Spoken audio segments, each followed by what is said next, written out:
हाँ बेटा, ये 2023 का सेट नंबर 2 है। देखें, इसमें एक क्वेश्चन यहाँ लिखा 4 का भी। ये आप लोग 2024 वाले सेट नंबर 7 में सीख चुके हैं, देख लीजिएगा उस लेक्चर से।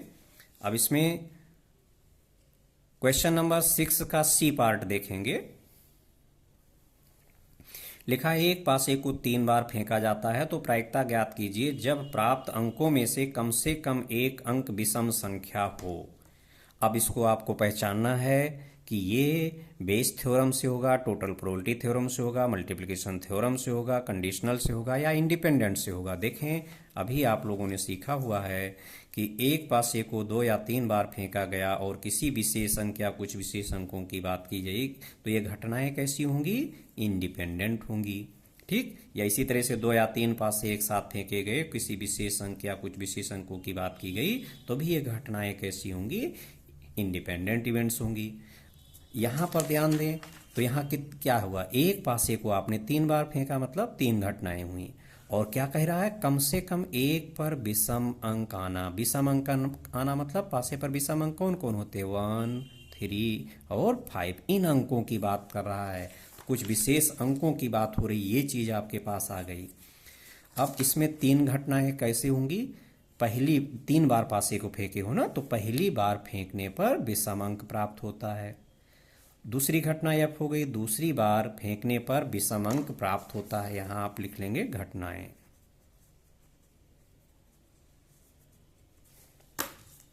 और जी तीसरी घटना हो गई, तीसरी बार फेंकने पर विषम अंक प्राप्त होता है। अब तीनों की हम प्रायिकताएं निकालें, प्रोबेबिलिटी ऑफ ई। अब देखोगे यहां पर विषम अंक मेरे पास 1 है, 3 है, 5 है।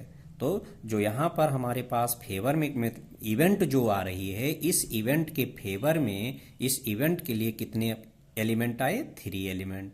और सैंपल स्पेस जो यहाँ पर आएगा, इस इवेंट के लिए सैंपल स्पेस आएगा।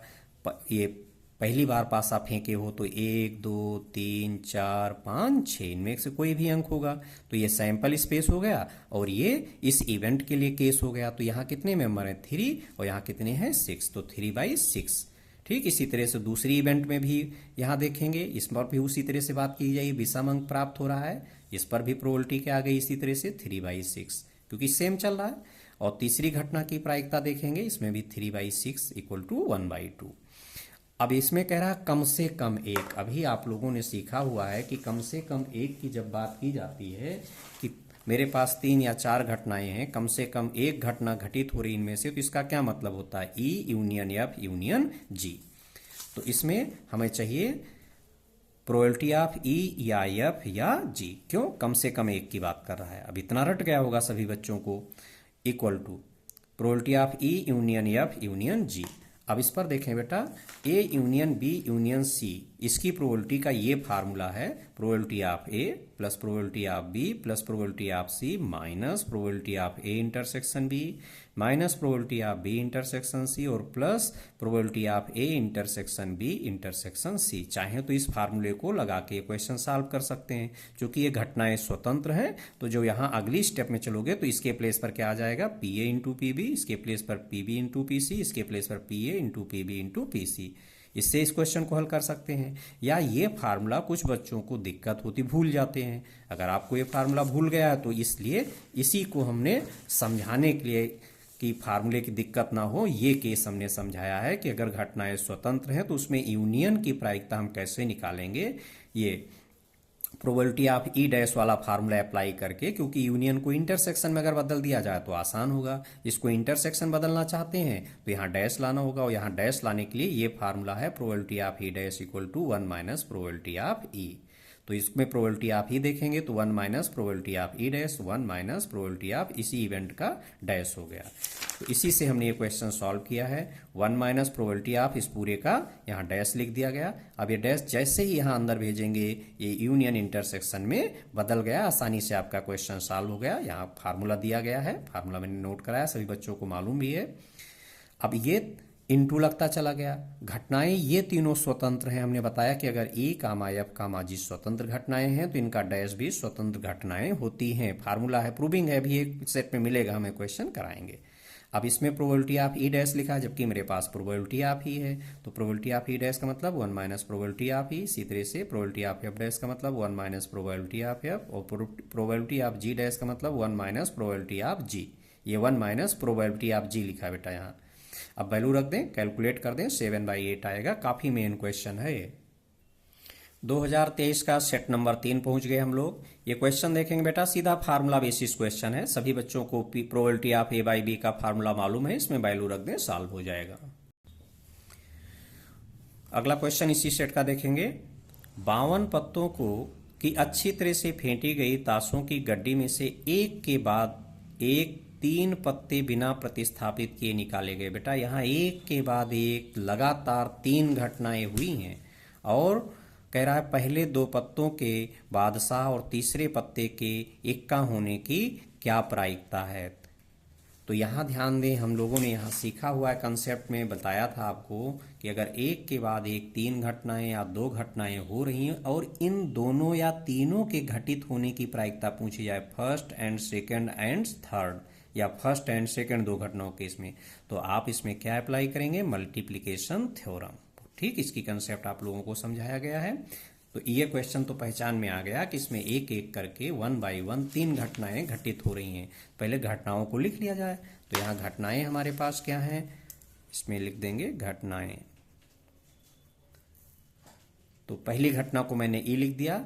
निकाला गया पहला पत्ता, क्योंकि 3 पत्ते निकाले हो ना, ये पहला पत्ता, दूसरा पत्ता और ये तीसरा पत्ता। तो कह रहा है क्वेश्चन कि पहले 2 पत्ते, मतलब पहला पत्ता और दूसरा पत्ता दोनों बादशाह के हैं। तो निकाला गया पहला पत्ता बादशाह का है, दूसरा भी इनको किंग चाहिए, पहला किंग चाहिए, दूसरा भी किंग चाहिए। तो दूसरी घटना मैंने एफ लिखी, निकाला गया दूसरा पत्ता बादशाह है, तीसरा पत्ता इनको इक्का चाहिए, निकाला गया तीसरा पत्ता इक्का है, ये घटना जी हो गई। अब इनकी पहले हम लोग प्रायिकता देखेंगे। देखें बेटा, अब यहीं आप लोग फंसेंगे। ये घटना पहले घटित हुई है, इसके बाद ये घटना घटित हुई है, ठीक है, और इसके बाद ये घटना घटित हुई है।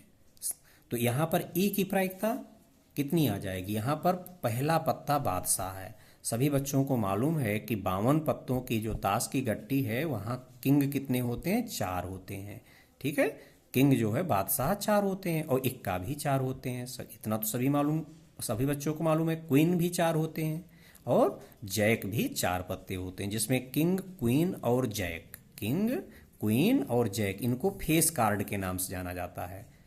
और तो फेस कार्ड टोटल कितने हो गए, 4 और 4 8 और 4 12। यहाँ उसकी बात नहीं की गई है, लेकिन हमें क्वेश्चंस मिलेंगे तो इतना हमें जानकारी होना चाहिए कि हाँ, इसको हम किसके नाम से जाते हैं, फेस कार्ड के नाम, जहाँ चेहरा बना होता है। तो इसमें तो बादशाह की बात हो रही है। इसमें मेरे पास 4 बादशाह, उसमें से हमने एक पत्ता निकाला, तो यहाँ टोटल यहाँ कितने हो गए, 4 बादशाह। इस घटना के लिए मेरे पास 4 पत्ते हैं, और सैंपल स्पेस में हमारे पास टोटल 52 पत्ते हैं। इसकी प्रायिकता आ गई। अब यहाँ पर चलोगे, पहले घटना घटित हुई है, फिर यहाँ पर ये वाली घटना घटित हुई है। अब इसकी प्रायिकता निकालोगे, लेकिन ये घटित हो चुकी है। तो इसमें कंसेप्ट हमने बताया हुआ है कि जब हम लोग इस पर पहुंचेंगे, ये घटित हो गई पहले, अब इसकी प्रायिकता चाहिए, तो हमें क्या लिखना होता है, प्रोबेबिलिटी ऑफ एफ अपॉन ई। और जब यहाँ होगे जी वाले की, तो ये दोनों घटित हो चुकी हैं, तो इसमें क्या लिखेंगे, probability of G by E intersection F. तो जब हम यहाँ एफ की प्रायिकता पर आएंगे, एफ अपान ई लिखेंगे, क्योंकि ये घटित हो चुका, उसके बाद ये हो रहा है। अब मेरे पास किंग के कितने पत्ते थे, 4 पत्ते थे, एक पत्ता तो हमने निकाल करके रख लिया। अब कितने पत्ते बचे, कुल बचे 3, और टोटल 52 पत्ते थे, 52 में से भी तो एक कम हो गया, यहाँ बचा 51। तो इसकी प्रायिकता कितने आ गई, 3/51। कैलकुलेट कर लें। अब तीसरी घटना पर आए, उसके लिए ये दोनों घटित हो चुकी हैं, ये दोनों घटित हो गई, तब इसका नंबर आया है। तो probability of G upon A intersection F निकालोगे, तो अब देखोगे यहाँ पर मेरे पास 2 पत्ते कम हो चुके हैं, लेकिन इसमें हमें क्या निकालना है, यहाँ निकालना है इक्का। इक्के होते हैं 4, अभी 4 में चारों इक्के मेरे बचे हुए हैं, क्योंकि ये जो 2 पत्ते निकले दोनों किंग के पत्ते हैं, उसमें इक्का का पत्ता नहीं निकालें आप, किंग में इक्का नहीं होता बेटा। तो 4 इक्के हैं तो 4 हमारे पास, तो इस इवेंट के लिए 4 हो गए। और टोटल पत्ते मेरे पास 52 थे, 52 में एक यहाँ निकल चुका है, एक यहाँ निकल चुका है, तो कितने कम हो गए, 2 कम हो गए, 50 पत्ते बचे। तो ये कैलकुलेट कर लें। अब वो कह रहा है, ध्यान से देखें कि 2 पत्तों के बादशाह और, मतलब पहला पत्ता बादशाह चाहिए, पहला बादशाह किंग एंड दूसरा किंग एंड तीसरा इक्का, ठीक, ये तीसरा इक्का, ये तीनों घटनाएं, पहली भी घटित हो रही है एंड दूसरी भी घटित हो रही एंड तीसरी भी घटित हो रही है। जब तीनों के घटित होने की बात कर रहा है तो यहाँ इंटरसेक्शन आ गया, तो ई एंड एफ एंड जी बराबर, इसके प्लेस पर इंटरसेक्शन लग गया। और इसी को मल्टीप्लिकेशन थ्योरम इसी वजह से बोला भी गया है कि जब हम इसकी प्रोबेबिलिटी निकालते हैं तो यहाँ की ई वाले की प्रोबेबिलिटी इंटू दूसरा वाला इंटू तीसरा वाला, तीनों को मल्टीप्लाई कर लेते हैं, सबसे आसान फार्मूला। तो ये मल्टीप्लिकेशन थ्योरम अप्लाई की गई है। तो यहाँ क्या हो जाएगा, यहाँ क्या लिखे हैं, ये वाला लिखा इंटू इस, ये इंटू इतना, ये तीनों का इंटू करते चले गए, वैल्यू रख दिया, कैलकुलेट कर लें, आंसर आ गया। नेक्स्ट क्वेश्चन बेटा, इसी सेट का एक विशेष समस्या को ए और बी द्वारा स्वतंत्र रूप से हल करने की प्रायिकताएं क्रमशः 1/2 1/3 हैं। यदि दोनों स्वतंत्र रूप से समस्या को हल करने का प्रयास करते हैं तो प्रायिकता ज्ञात कीजिए। समस्या हल हो जाती है, उनमें से कोई एक ही समस्या हल कर पाता है। अब देखेंगे ये कैसी घटनाएं हैं। देखें कंसेप्ट में लिखे हैं ना, स्वतंत्र घटनाओं को पहचानना, कि 2 या अधिक व्यक्ति किसी समस्या को हल करने का प्रयास कर रहे हैं। तो ये जो घटनाएं होंगी, समस्या हल हो जा रही है या नहीं हल हो पा रही, ये स्वतंत्र घटनाएं हैं। तो यहाँ पहले तो हमें घटनाओं को, क्योंकि ए और बी तो व्यक्तियों के नाम हैं, घटना क्योंकि 2 लोग हैं तो 2 घटनाएं आएंगी। पहली घटना हो गई, ए समस्या को हल कर लेता है, तो यहाँ हम लिखते हैं घटनाएं।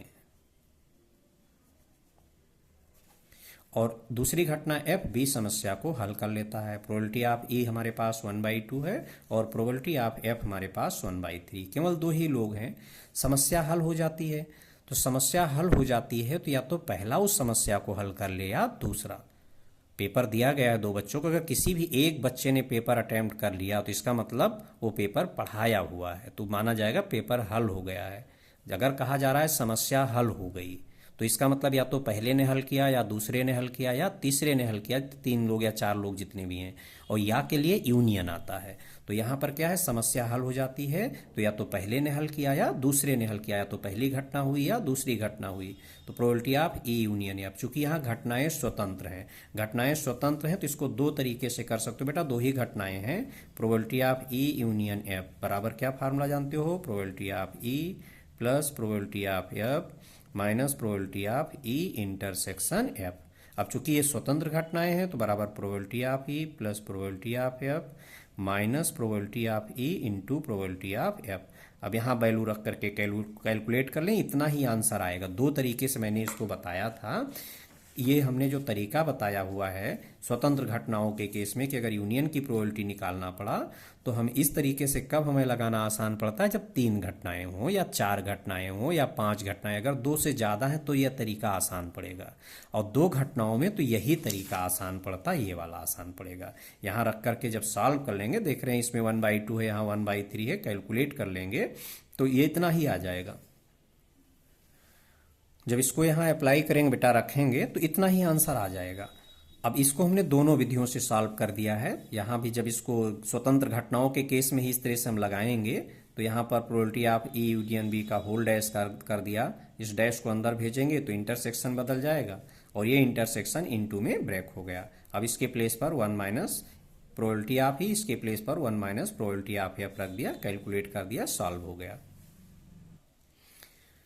बेटा ये क्वेश्चन पहला पार्ट तो इसका हल हो गया। दूसरे पार्ट में लिखा उनमें से कोई एक ही समस्या हल कर पाता है। कोई एक ही, 2 लोग हैं, 2 घटनाएं घटित हो रही, ई और एफ। अगर ई घटित हो रही है तो एफ नहीं घटित हो रहा है। क्यों? केवल एक का मतलब यही हुआ, या एफ घटित हुआ तो ई नहीं घटित हुआ। 2 केस यहां बनेंगे। बेटा यहां पर प्रायिकता बतानी है, प्रोबेबिलिटी कोई एक ही समस्या हल कर पाता है।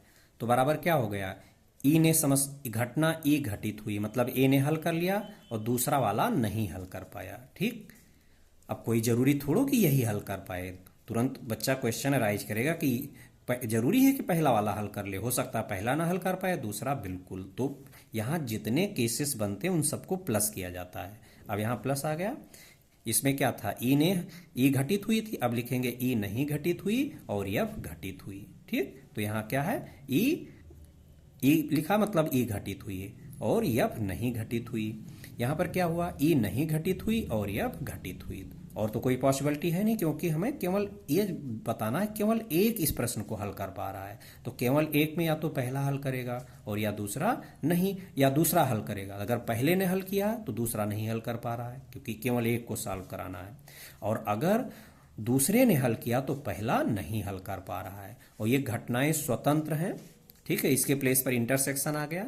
इंटरसेक्शन में सभी बच्चों को मालूम है कि अगर घटनाएं स्वतंत्र हैं तो पहली घटना की प्रोबेबिलिटी इनटू दूसरी घटना की, स्वतंत्र के केस में बेटा, ये सिर्फ स्वतंत्र के केस में होता है। ठीक है, अगर ई और एफ स्वतंत्र हैं तो उनका डैश भी स्वतंत्र होता है।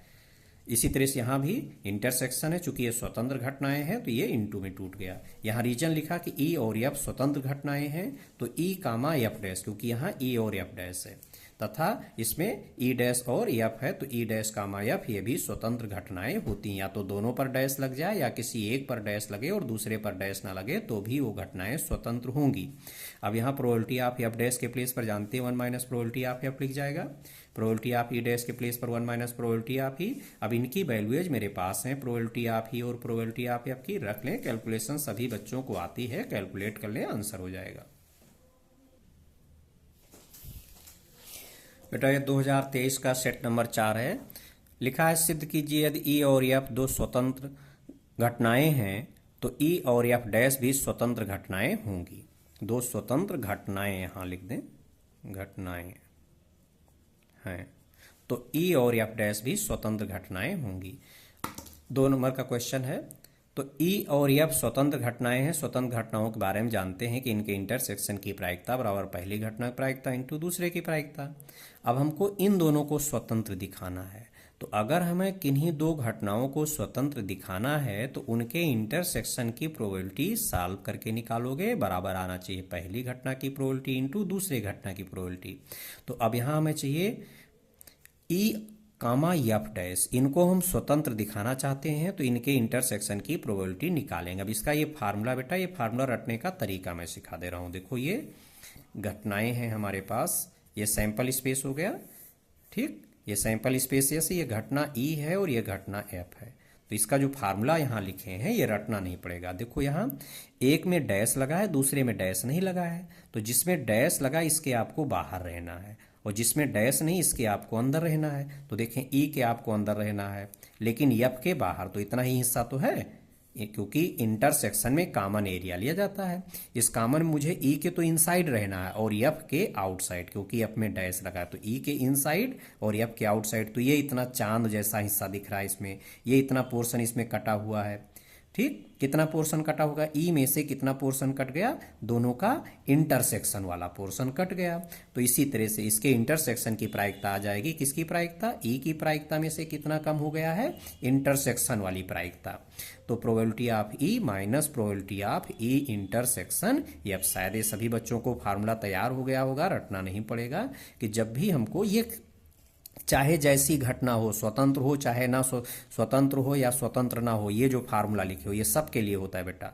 स्वतंत्र तो हम आगे यूज करेंगे कि एक में डैश लगा है और दूसरे में डैश नहीं लगा है और इंटरसेक्शन है बीच में, तो इसकी प्रायिकता का फार्मूला अगर चाहिए तो यहाँ देखें दोनों घटनाएं ऐसे रफली बना लिया करें। ठीक, जिसमें डैश है इसके तो हमें बाहर रहना है और जिसमें डैश नहीं इसके इनसाइड, इंटरसेक्शन है कॉमन एरिया चाहिए तो ई के अंदर रहना है, एफ के बाहर, तो ये इतना हिस्सा आया।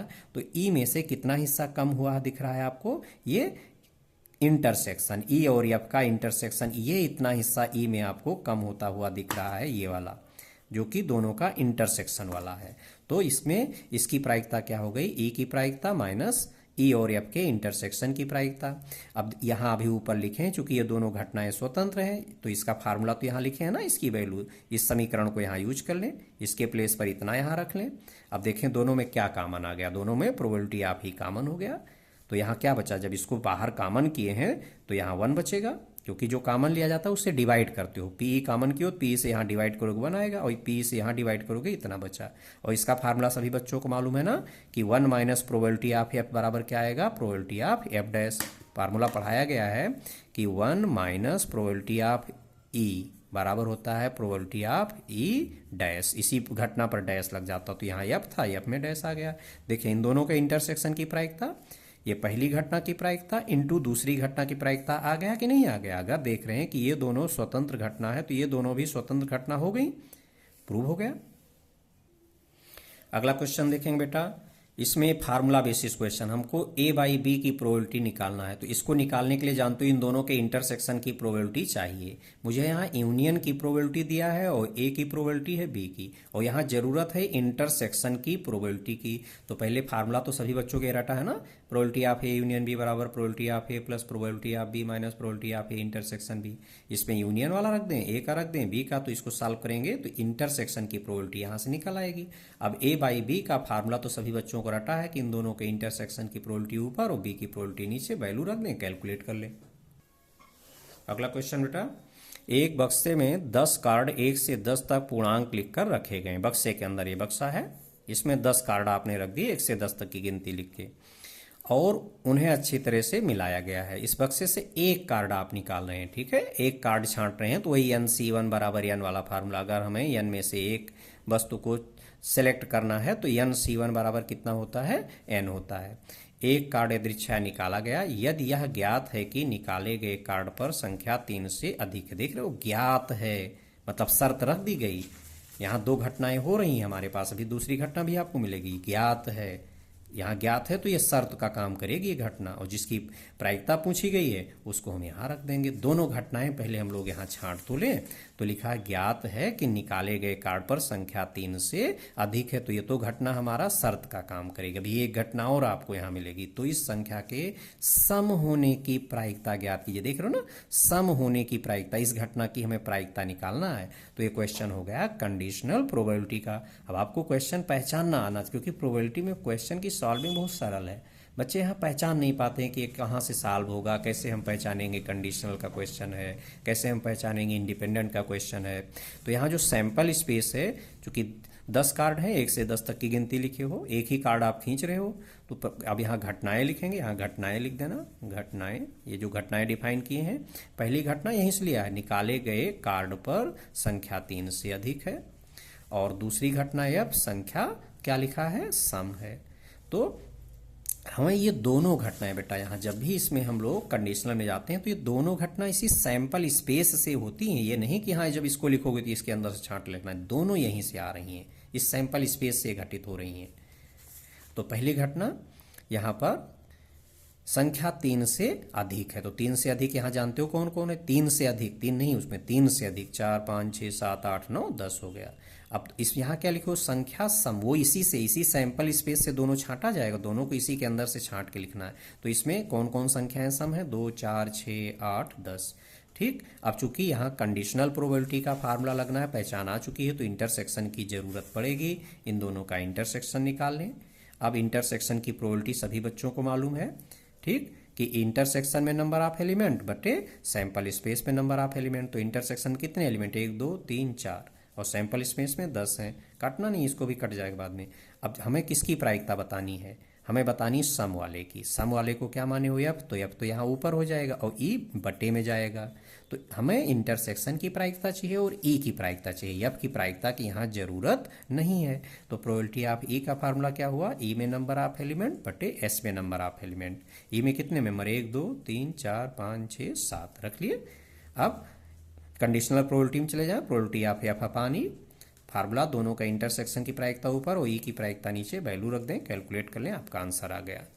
तो बेटा सभी बच्चे चैनल को सब्सक्राइब कर लें और लाइक एंड शेयर भी कर दें, जिससे कि आपको हर क्वेश्चन, जो भी क्वेश्चंस की रिक्वायरमेंट होगी उसके लेक्चर्स आपको मिलते रहेंगे।